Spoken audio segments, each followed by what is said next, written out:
हरे कृष्णा राधे राधे दोस्तों, आप सभी का मेरे इस YouTube चैनल में हार्दिक स्वागत है। हिंदू धर्म में एकादशी व्रत का सबसे ज्यादा खास महत्व माना जाता है और यह व्रत भगवान विष्णु जी को समर्पित है। साल भर में कुल 24 एकादशी आती हैं, जिसमें कि महीने में 2 बार एकादशी आती है, एक कृष्ण पक्ष में और दूसरी शुक्ल पक्ष में। ऐसे ही भाद्रपद मास की कृष्ण पक्ष की एकादशी को अजा एकादशी के नाम से जाना जाता है और यह एकादशी समस्त पापों का नाश करने वाली मानी गई है और समस्त पुण्य को बढ़ाने वाली है। और इसी के साथ साथ इसकी व्रत कथा सुनने से अश्वमेध यज्ञ के बराबर पुण्य फल की प्राप्ति होती है। अजा एकादशी का जो व्रत है वह 3 दिनों तक चलता है, दशमी तिथि से लेकर द्वादशी तिथि तक। दशमी तिथि को ही सभी नियम कानून लागू हो जाते हैं। दशमी तिथि को आपको ब्रह्मचर्य का पालन करना चाहिए और इसी के साथ साथ भगवान विष्णु जी की विशेष रूप से पूजा उपासना करनी चाहिए, उनके निमित्त व्रत धारण करना चाहिए।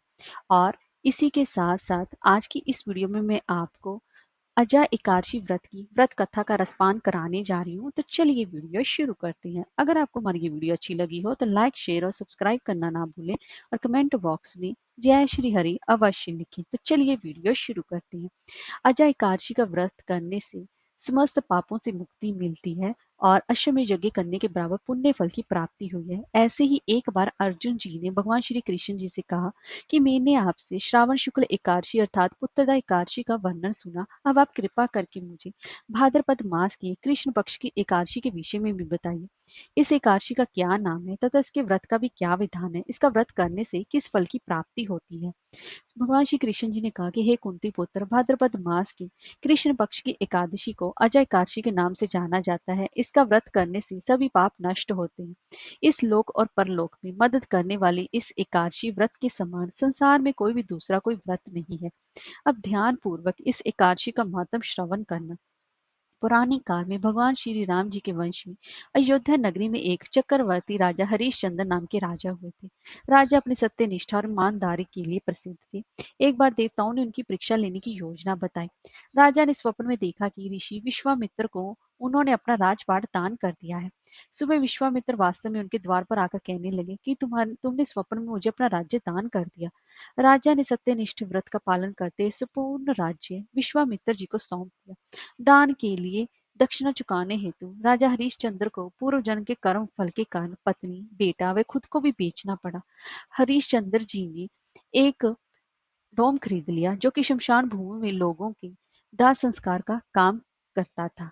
स्वयं वह एक चंडाल का दास बन गया। उसने उस चंडाल के यहाँ कफन लेने का काम किया, किंतु उसने अपनी इस आपत्ति के काम में भी सत्य का साथ नहीं छोड़ा।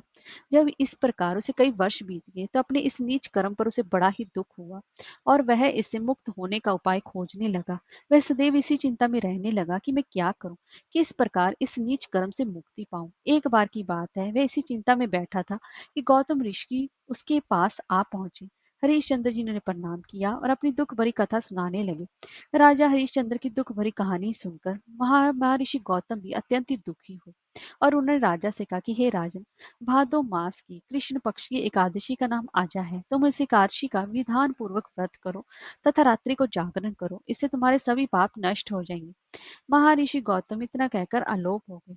अजा नाम की एकादशी आने पर राजा हरिश्चंद्र ने महर्षि जी के कहे अनुसार विधान पूर्वक उपवास तथा रात्रि जागरण किया। इस व्रत के प्रभाव से राजा के सभी पाप नष्ट हो गए। उस समय स्वर्ग में नगाड़े बजने लगे तथा पुष्पों की वर्षा होने लगी। उन्होंने अपने सामने ब्रह्मा, विष्णु, महेश तथा देवेंद्र आदि देवताओं को खड़ा पाया।